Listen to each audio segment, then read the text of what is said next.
তখন ওই দিন রেকর্ডিং হয়নি। তো একটা কথা না বলে না, প্রত্যেক পুরুষ মানুষই বউকে ভয় পায় কম বেশি। কেউ স্বীকার করে, কেউ স্বীকার করে না।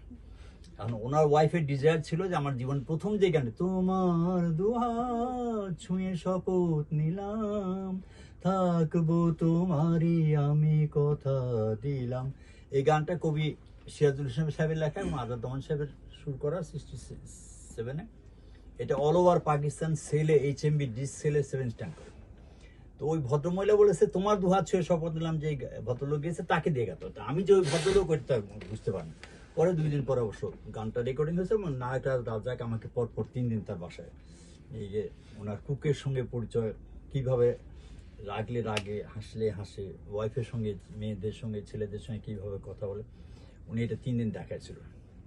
নায়ক রাজাকের আমি তখন যেটা ছিল, প্রত্যেকে আমরা কিন্তু প্রত্যেকে যেরকম একজন টি বয়, তারও কন্ট্রিবিউশন ছিল। রেকর্ডিং স্টুডিওতে যে টি বয় ছিল তারও কিন্তু সিনেমাতে কন্ট্রিবিউশন ছিল। আর নায়ক রাজ্জাক কখনো বলেনি যে আমি এককভাবে রাজ্জাক হয়েছি। আর আমি খুশি তো আমি কখনোই বলতে পারবো না যে আমি এককভাবে খুশি ছিলাম। প্রত্যেকের ক্ষুদ্র ক্ষুদ্র, যেরকম যারা তবলা বাজাতো তাদের, আমার একটা ক্যারেক্টার খুব খারাপ ছিলাম, খুব ফাস্ট চলাফেরা করি, খুব লাফালাফি করি, মাইকে এক জায়গায় থাকতে পারি না, ওইটা কন্ট্রোল করতেন সব সুরকাররা। প্রত্যেকের কন্ট্রিবিউশন ছিল জন্য আজকে আমি খুশি দলম হতে পেরেছি এবং লিনু বিল্লার সঙ্গে গাওয়ার সুযোগ করে দিল।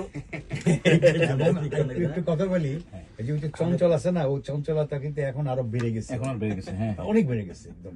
মাঝে মাঝে এরকম করে বাপ রে এটা বাপ। মারতে দামটা এটা আমি কিন্তু হাইপার, কিন্তু ও আমার ওস্তাদ এই ব্যাপারে। হ্যাঁ, সাংঘাতিক চঞ্চল ও। চঞ্চল ওই গানটাকে একটু শোনাই দিন। এটা জীবন জামালের লেখা, এটা একই দিনে হয়েছিল।